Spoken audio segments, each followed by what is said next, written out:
Незаконное потребление. Под прицелом газовиков на этот раз оказались юрлица. Это и магазины, детские сады, индивидуальные предприятия. На первой же точке нарушения владелец этого помещения на Московской улице повторно подключился к газу, после того, как его год назад уже отключали от сети. Хозяина на месте не застали, а попытки дозвониться оказались тщетные. Абонент недоступен, да, чтобы предупредить его, значит. Мы всегда, когда отключаем объект, предупреждаем владельцев этих объектов о предстоящем отключении. На данный момент, вы видите, я не могу дозвониться до него, поэтому будем, значит, отрезать и уведомление его отправлять в письменном виде.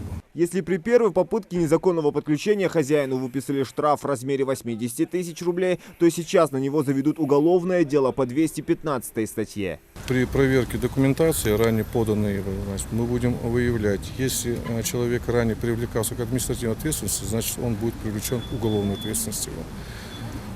Не раз по средствам массовой информации мы предупреждали наших жителей, лиц и юридических и физических лиц о недопустимости подключения к газовым сетям. Сотрудники «Газпрома» каждый день выходят на поиски злостных нарушителей. Особенно не оставляют без внимания тех, кого уже ловили с поличным. Поэтому призывают всех не доводить ситуацию до крайности. В первую очередь опасно очень для самих же потребителей и также для окружающих. А во-вторых, это считается незаконным. Это считается хищением природного газа, который, соответственно, преследуется по закону.